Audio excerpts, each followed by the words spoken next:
wabarakatuh.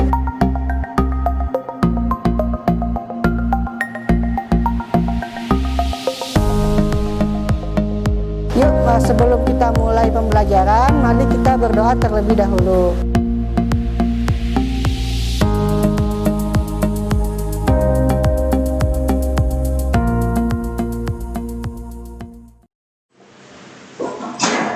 Ya, Assalamualaikum warahmatullahi wabarakatuh. Selamat siang. Ya, selamat siang semuanya. Apa kabar hari ini? Alhamdulillah. Ya, mudah-mudahan semuanya baik ya. Kembali lagi bersama Ibu di PJJ YPI Belajar Online Nggak Masalah. Sebelum kita mulai belajar, siapkan dulu buku paket dan buku tulisnya ya.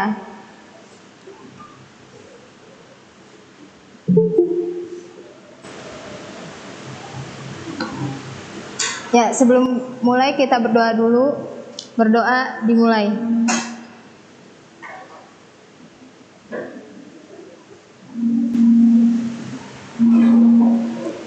Ya, sudah siap semua buku paketnya? Ya, sesuai aturan 15 menit pertama kalian harus menyalakan kamera dulu ya. Jadi semuanya pastikan kameranya nyala dan sudah pakai baju seragam. Ahmad Zulfikar, Asfar Abi Tohri, Zikri pakai baju seragam Zikri. Jadi nggak pakai baju biasa ya. Jadi yang ibu absen hanya yang menyalakan kamera.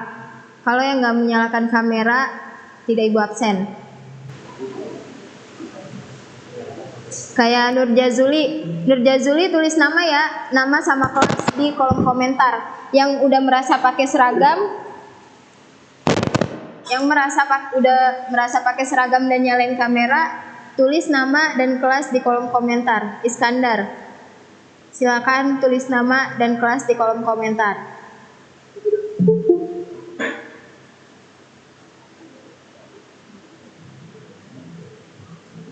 Prasetyo Dewangga, tulis nama dan kelas di kolom komentar. Asfar nggak usah tulis, Asfar belum nyalain kamera. Wildan, ya, nah ya. Jadi untuk absen, di absen di kolom komentar. Itu pun dianggap absen kalau kalian pakai seragam. Jadi kalau ada yang absen nulis nama tapi nggak pakai seragam dan nggak nyalain kamera, jadi tidak dianggap absen. Ya, oke ya. Ya, kita lanjutkan materi untuk hari ini. Jadi kemarin kita udah sempat belajar cerpen, ya. Jadi itu udah selesai, kita udah bahas struktur kebahasaannya, struktur cerpen itu, unsur-unsur yang terkandung dalam cerpen itu apa. Kemarin juga kalian udah ngerjain tugas. Nah, hari ini kita masuk materi baru, yaitu berliterasi melalui buku fiksi dan non-fiksi. Ya, sebelum masuk ke buku, sebenarnya materi ini ada di semester 1 juga ada, semester 1 dan 2 juga ada. Kemudian ada lagi di kelas 9, semester 1 dan 2 ada juga. Ya, jadi sebelum jauh ke buku fiksi dan non-fiksi, kalau kalian ingat di kelas 7 kita pernah bahas juga buku fiksi dan non-fiksi. Nah, ini kita bahas lagi, tapi sisi yang berbedanya. Nah, sebelum bahas itu, kita bahas dulu literasi itu apa. Ya, kalau yang anak-anak yang sering ikut literasi pasti udah tahu ya. Hampir di setiap jenjang. Apa, Sarah? Membuka mata, melihat dunia. Iya. Jadi kalau kalian sering ikut literasi itu di kelas 7, kelas 8, kelas 9 ibu ulang-ulang terus ya. Jadi kalau dilihat pengertiannya, literasi itu ialah istilah umum yang merujuk pada kemampuan dan keterampilan seseorang dalam membaca, menulis, berbicara, menghitung, juga memecahkan masalah dalam kehidupan sehari-hari. Cuma kalau ibu bilangnya literasi itu gampangnya melek aksara, ya kan, gitu kan. Kita kalau literasi itu apa? Melek, ya. Jadi kalau kita melek itu apa sih? Membuka mata. Iya, matanya kan kebuka ya. Kalau melek kan berarti kita bisa melihat apa aja yang ada di sekitar kita kan. Nah iya, jadi literasi itu melek aksara. Jadi kita bisa melihat segala sudut yang ada di dunia ini walaupun kita nggak berkunjung gitu. Caranya gimana? Caranya dengan membaca dan menulis gitu. Ya, paham ya? Paham. Ya. Jadi Sarah, karena Sarah nggak buka kamera, Sarah nggak diabsen walaupun Sarah aktif. Oke ya, kita lanjut.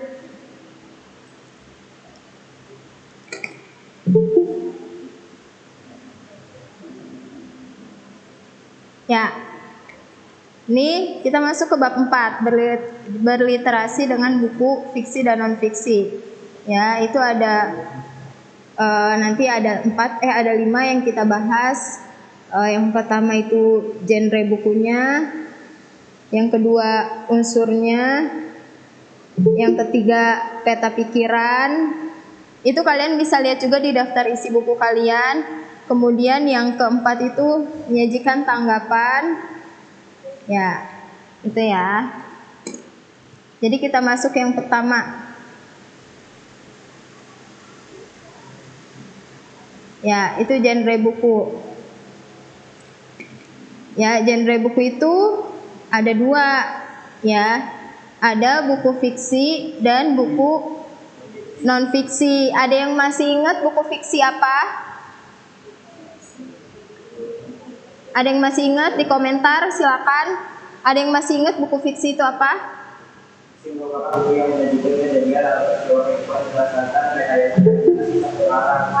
Iya. Jadi kalau buku fiksi itu berdasarkan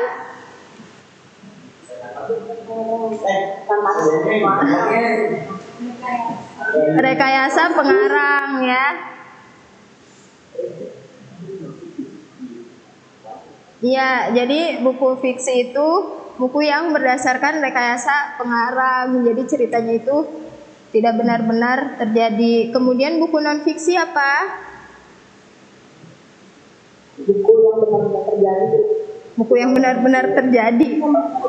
Pelajaran gitu, buku pelajaran gitu. Ya, contohnya buku pelajaran. Maksudnya buku yang sudah secara ilmiah bisa dibuktikan gitu.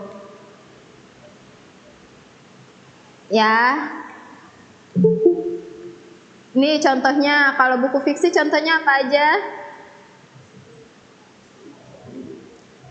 Ada yang masih ingat? Novel, terus? Iya, terus? Ini kalau yang ibu tulis tuh contohnya ada novel, ada antologi cerpen. Jadi antologi itu kumpulan cerpen gitu dijadiin buku. Nah itu contohnya. Tapi kalau misalnya buku non fiksi ada buku biografi, ada buku kayak tadi yang Syahril bilang, wah Syahril enak ya sambil minum teh jus.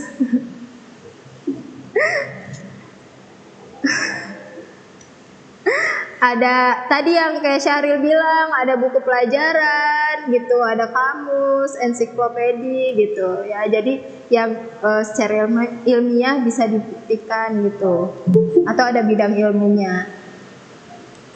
Ya, next. Nah, selanjutnya nanti unsur-unsur dalam buku fiksi dan non fiksi. Sebenarnya kalau unsur, apalagi unsur buku fiksi, kita kayaknya udah sering banget ya bahas ya. Novel sama sebenarnya udah apa? Kalau di awalnya apa? Pengenalan tokoh. Nama lainnya apa? Orientasi. Iya, orientasi, kemudian komplikasi, resolusi. Bedanya kan itu kalau novel dijadiin ada bab-babnya. Walaupun bab-bab itu juga sebenarnya terserah kamu mau dipakein ada judulnya atau enggak gitu. Bedanya itu aja sebenarnya. Kalau struktur unsurnya juga sama, ada tokoh penokohan, ada latar, ada amanat. Ya, jadi sama gitu. Nah, buku non-fiksi, unsur-unsur buku non-fiksi nanti kita pelajarin nih. Ya, selanjutnya. Ini unsur intrinsik. Ya, ini baru buat kita pelajari kemarin kan. Yang cerpen itu ada tema. Kayaknya gak usah ibu jelasin lagi ya, udah jelas ya. Ya, jadi tema itu mencakup keseluruhan isi cerita. Jadi tema beda sama judul ya. Kalau temanya persahabatan nanti judulnya beda lagi nggak apa-apa. Kemudian yang kedua latar. Latar ada berapa kemarin? Ada 3. Ada latar waktu, tempat, dan suasana. Kemudian penokohan. Kalau penokohan ini ada temennya, namanya tokoh. Jadi tokoh dan penokohan. Jadi kalau ada tokoh pasti ada penokohannya. Jadi kalau ada tokoh berarti ada sifatnya, karakter si tokoh itu, dan itu nyatu tuh. Kemudian yang keempat sudut pandang. Kemarin kita juga udah belajar sudut pandang orang pertama, sudut pandang orang ketiga gitu kan. Itu kalau nggak salah belajarnya lewat WhatsApp. Kemudian ada juga amanat. Amanat itu pesan yang mau disampaikan penulis melalui ceritanya. Kemudian yang terakhir juga ada alur, jalan ceritanya. Ini juga udah kita bahas. Ada alur maju, alur mundur, alur campuran, yang maju mundur. Ya, itu udah dibahas. Ya, rasanya unsur intrinsik juga udah pada tahu ya, karena sering banget dibahas. Kemudian selanjutnya, nah unsur ekstrinsiknya nih, sama ini juga udah kita bahas. Ada bahasa, ada lingkungan, ya kan? Nilai-nilai dalam karya sastra, ada nilai-nilai sosial budaya lingkungan sekitar. Jadi siapa yang nulis buku itu berpengaruh sama isi ceritanya. Berpengaruh sama cerita itu. Karena apa? Karena ada latar belakang budaya dari si penulis dimasukin ke situ gitu. Ya, ada bahasanya. Terus kemudian nilai-nilai dalam karya sastranya juga ada nilai moral dan sebagainya. Itu udah kita pelajari juga kemarin. Next.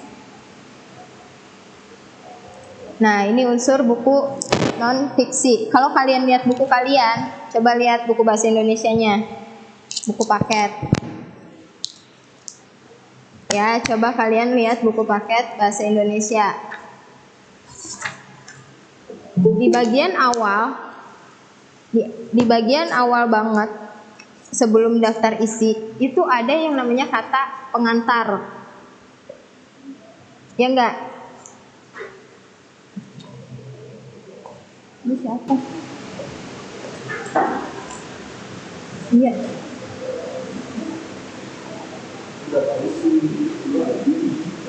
Ada yang namanya kata pengantar ya. Jadi susunannya gitu kalau buku non fiksi. Jadi di awalnya ada kata pengantar atau ada prakatanya. Kemudian kalian balik daftar isi, ya kan? Sesuai nggak? Ya, ada daftar isinya. Kemudian dibalik lagi. Oh, ini nggak ada pendahuluannya. Biasanya buku itu ada pendahuluannya. Ya, Raflia. Iya, ada pendahuluannya. Gitu. Kemudian baru isi. Jadi kalau misalnya itu ada membahas Febrian, mic-nya matiin dulu Febrian. Ya, jadi itu di bagian isi. Nanti sebelum isi biasanya ada pendahuluannya dulu. Jadi dibahas dulu pendahuluannya itu isinya garis besar dari si buku ini. Baru nanti ada isinya. Nah ini baru ada bab 1, bab 2, dan seterusnya. Biasanya di setiap bab itu juga ada simpulannya. Ya, kalau buku non fiksi. Jadi di setiap babnya itu ada simpulannya. Nah, baru ada penutup dan daftar pustaka. Kalau kalian lihat di bagian akhir, di yang paling belakang banget, itu ada yang namanya daftar pustaka. Ya. Daftar pustaka. Jadi orang yang nulis buku ini belum tentu teorinya dari orang itu sendiri gitu. Jadi bisa jadi orang ini melihat dari buku lain misalnya atau dari internet. Nah, itu ditulis di sini. Jadi penulisan buku ini referensinya dari apa aja gitu. Apakah dari karya ilmiah orang? Nah, itu harus masuk ke dalam daftar pustaka. Gitu ya. Elsa,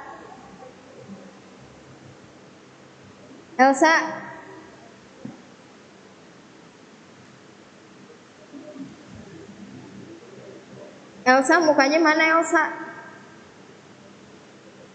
Ya. Tadi yang kelihatan adanya Elsa. Ya, gitu ya. Jadi di terakhir itu ada bagian yang namanya daftar pustaka. Oke, selanjutnya.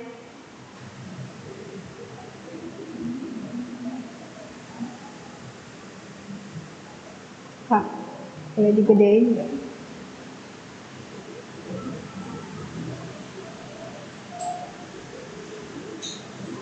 Ya, kita belajar peta pikiran atau garis alur atau sinopsis atau lagi ringkasan ya.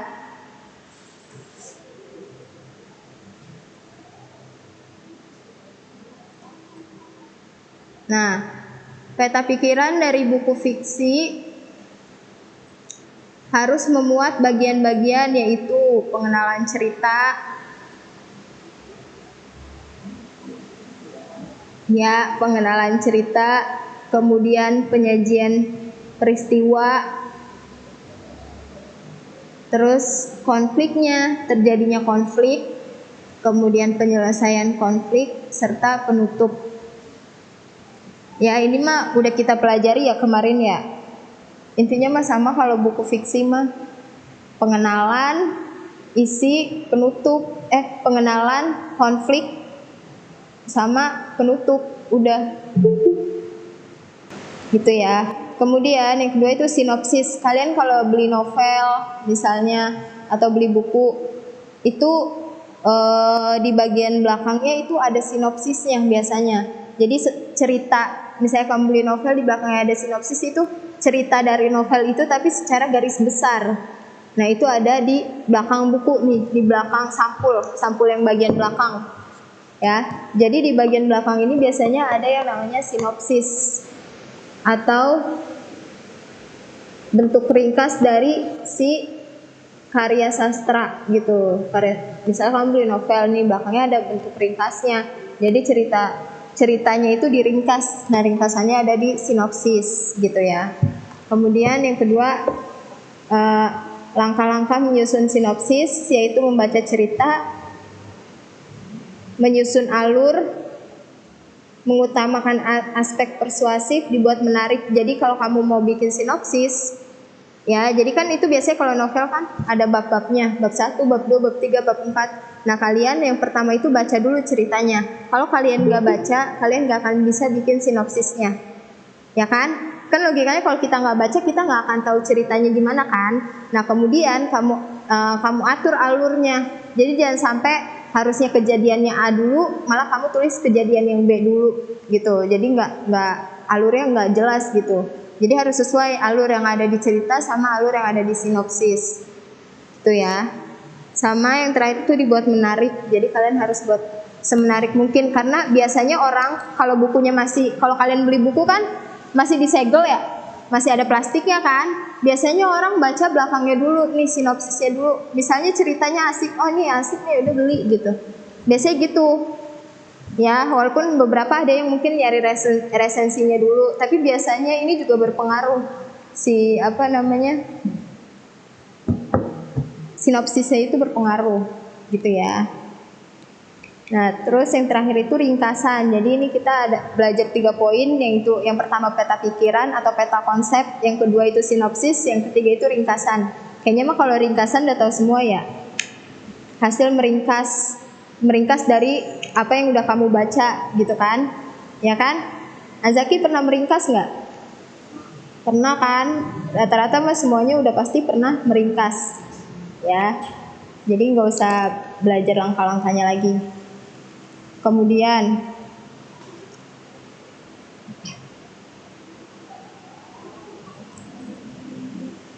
membuat peta pikiran ya atau garis alur. Nah itu ada 3 cara. Yang pertama membaca buku dengan metode SQ3R. Ya, yang kedua membuat rangkuman.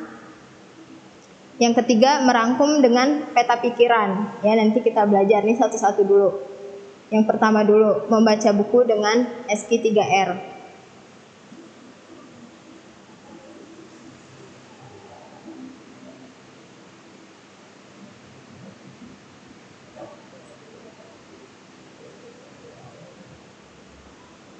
Nah, SQ3R itu sebenarnya singkatan dari yang pertama itu survei, yang kedua question, yang ketiga read. Jadi S survei, Q question, R yang pertama read, yang kedua recite, yang ketiga review.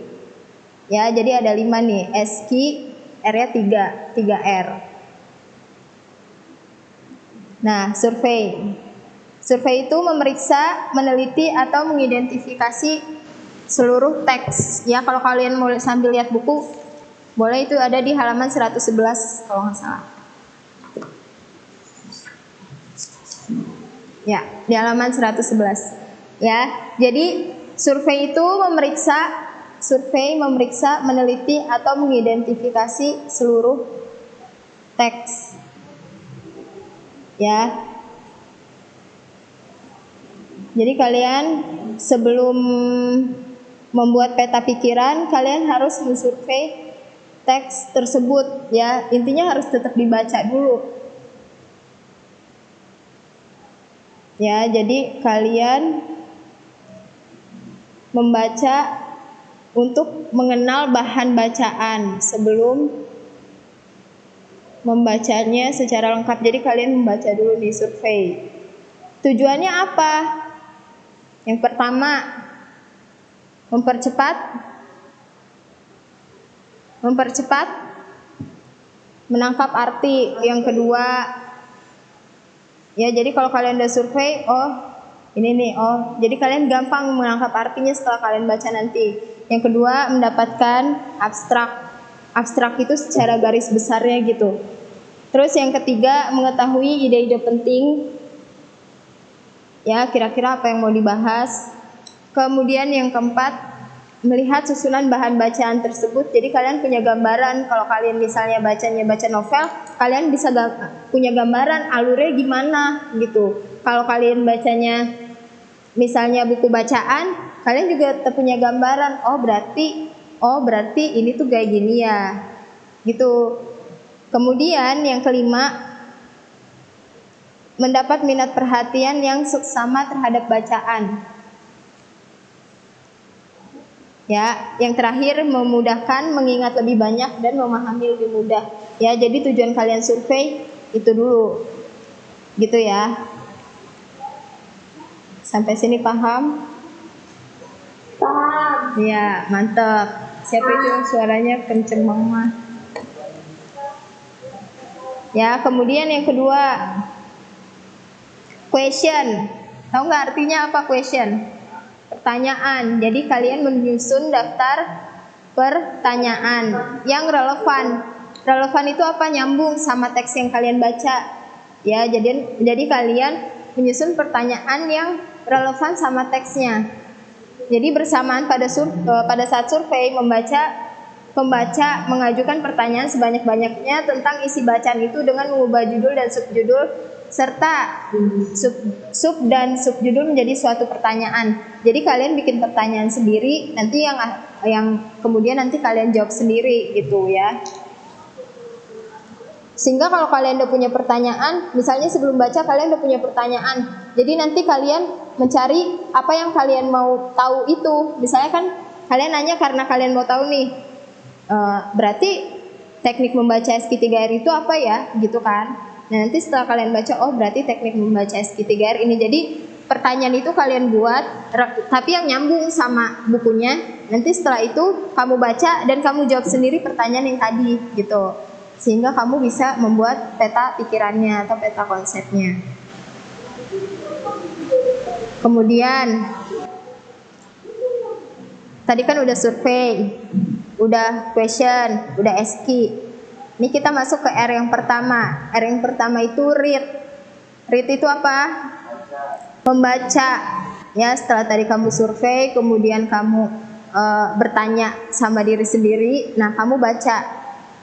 Membaca teks secara aktif untuk mencari jawaban atas pertanyaan-pertanyaan yang telah disusun. Jadi tadi kan sebelumnya kamu bikin pertanyaan nih. Kemudian, nah yang ketiga itu hubungannya sama yang tadi. Nah yang ketiga kamu baca, kemudian jawab pertanyaan yang tadi yang telah disusun, ya gitu. Jadi teks dibaca bagian demi bagian, lalu mencari jawaban atas pertanyaan yang dibentuk berdasarkan judul bagian atau pertanyaan yang muncul sesuai dengan topik bacaan, ya gitu. Jadi kamu udah tahu nih topiknya. Oh hari ini kita mau belajar literasi. Jadi kamu udah bikin pertanyaan-pertanyaan dulu nih sebelum belajar literasi. Atau survei dulu, nyari di internet. Oh literasi ini. Nanti kamu nyusun pertanyaan yang ada hubungannya sama literasi. Kemudian setelah kamu nyusun pertanyaan, nanti pas ibu jelasin atau pas kalian baca bukunya, kalian bisa tahu nih, oh bisa jawab pertanyaan itu setelah kalian baca. Nah itu nanti yang bisa kalian jadikan peta konsep atau peta pikiran. Selanjutnya itu recite atau recall. Ada yang tahu recall? Itu Bu recall kalau lagi main ML. Ya Zaki ya. Tuh cepet banget deh. Ya. Jadi recall itu menjawab atau menghafal setiap jawaban yang telah ditemukan. Itu yang ML tahu pas itu. Iya, ya. Kalau recall yang ML tahu ya. Balik lagi si Dara. Nah ini beda sama yang recall yang ada di permainan yang ada di game ya. Jadi recall yang dimaksud di sini menjawab dan menghafal setiap jawaban yang telah ditemukan. Jadi kan tadi kamu udah nyusun pertanyaan, udah survei, nyusun pertanyaan, kemudian baca, nemu jawabannya. Nah sekarang di recall, dihafal apa jawaban yang telah kamu temukan tadi. Ya, jadi pembaca berhenti sejenak setiap selesai membaca suatu bagian dan mencoba menjawab pertanyaan bagian itu atau menyebutkan hal-hal penting dari bab itu. Ya, jadi biasanya yang kalian tanyakan ini misalnya yang penting-penting nih. Nah, setelah itu baru bisa disusun. Jadi setiap bab, oh ini jawabannya ada di bab ini nih. Jadi kalian berhenti dulu nih, baru nyari jawabannya. Nah, setelah ketemu baru kalian ingat-ingat. Gitu ya. Ini nanti yang akan memudahkan kalian dalam membuat peta konsep. Ya, yang terakhir, R yang terakhir itu review. Ada yang tahu review itu apa? Meninjau ulang.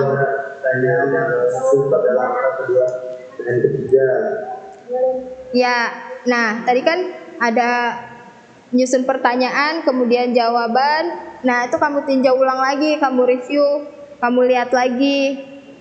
Ya, salah satu bentuk review adalah dengan membaca ulang untuk menelusuri kembali judul-judul dan subjudul, jawaban atas pertanyaan, serta bagian penting lainnya dengan menemukan pokok-pokok penting yang perlu untuk diingat kembali. Ya, jadi tugas kalian setelah selesai kamu ulang lagi, review sama kayak pelajaran nih. Ini hari ini udah selesai materinya. Nanti sebelum lanjut ke materi selanjutnya, kamu review dulu materi yang kemarin gitu. Untuk apa? Untuk mengingat-ingat gitu. Ide pokoknya apa gitu. Bagian pentingnya apa? Kayak kemarin nih kita hari ini belajar literasi. Sebelumnya kita belajar apa? Belajar cerpen. Nah, ini namanya lagi mereview. Apa aja yang dipelajari? Unsur intrinsiknya, strukturnya. Nah, itu kan berarti kita lagi mengingat-ingat ya. Bagian-bagian penting yang kemarin udah kita pelajari sama. Nanti kalau kalian mau bikin peta pikiran atau peta konsep atau bikin ringkasan, nah kalian ingat-ingat lagi nih bagian pentingnya apa, ya sehingga nanti itu jadi poinnya dalam kalian membuat peta konsep. Gitu ya.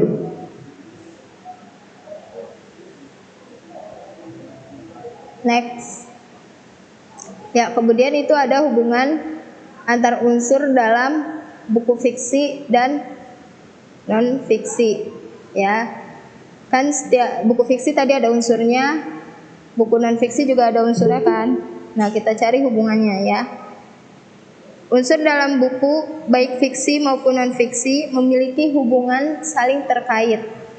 Hubungan antar unsur dalam sebuah buku fiksi membentuk satu kesatuan padu dan runtut. Ya, sementara itu hubungan antar unsur dalam sebuah buku non fiksi membuat isi buku padu dan mudah untuk dipahami pembaca. Ya, bedanya gini nih. Kalau unsur dalam buku fiksi, ya, jadi unsurnya itu membuat satu kesatuan padu yang runtut gitu ya. Jadi bikin kayak fiksi kan cerita ya, cerita rekayasa ya. Jadi bikin satu kesatuan padu itu maksudnya alurnya runtut gitu, sehingga pembaca seneng gitu bacanya. Berbeda dengan si buku non fiksi. Kalau buku non fiksi itu satu kesatuan buku. Nih misalnya gini, kalau kalian beli novel satu judul, berarti ada berapa cerita? Banyak. Berarti ada berapa cerita? 5. Kamu beli novel satu judul nih, cuma ada satu cerita kan? Ya enggak? Ya enggak? Berarti tugas pengarang itu hanya membuat antara jalan ceritanya ini runtut, nyambung. Karena tugasnya hanya memadukan satu cerita. Berbeda kalau kamu beli buku ini nih, buku pelajaran misalnya. Ini judulnya satu, Mahir Berbahasa Indonesia. Tapi setelah dibuka ada berapa judul? Ada berapa bab yang dibahas? Ada? Iya, ada 8 bab. Nah, tugas penulis buku non fiksi adalah memadukan isi bukunya. Jadi bukan lagi isi satu cerita, gitu ya. Paham nggak? Ya, jadi kalau misalnya kamu ini kayak ini nih, bahasa Indonesia. Jadi awal misalnya tadi kita belajar apa? Harus padu nih, sama-sama bahas bahasa Indonesia yang ada di materi di kelas 9 gitu. Beda sama kalau kamu kamu beli novel gitu, satu cerita ya udah satu doang ceritanya. Tugas pengarang hanya memadukan jalan ceritanya. Gitu ya. Jadi antara bab 1, bab 2, bab 3 gitu. Tugasnya itu disatuin sama si pengarang. Tapi kalau ini nggak mungkin nyambung karena kemarin kita bahas cerpen, misalnya sekarang bahas teks laporan percobaan. Nyambung nggak? Enggak, tapi kalau dilihat dari keseluruhan isi buku itu padu karena memang judulnya itu bahasa Indonesia kelas 9. Itu ya. Paham ya? Paham nggak?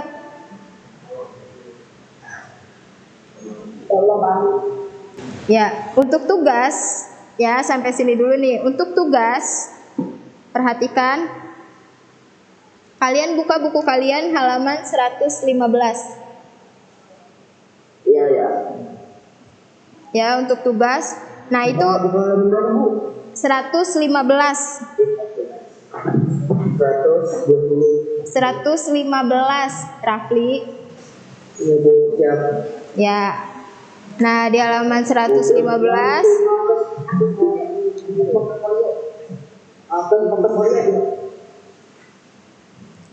sudah? Nah, itu kan ada kutipan novel Eden Shore karya Andrea Hirata, ya kan? Nah, kalian tugasnya cuma kerjain soal yang di nomor 3. Aktivitas. Iya, bukan aktivitas 3, aktivitas 2. Tapi soal nomor 3 yang di halaman 115, soal nomor 3 yang atas.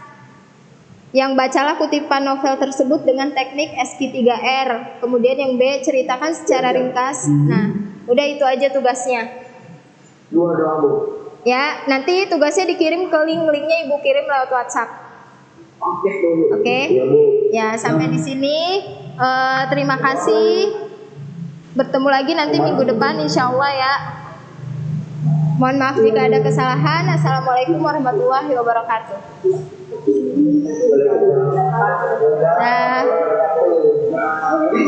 Oke, 3, 2, 1, kamera roll action. Assalamualaikum warahmatullahi wabarakatuh.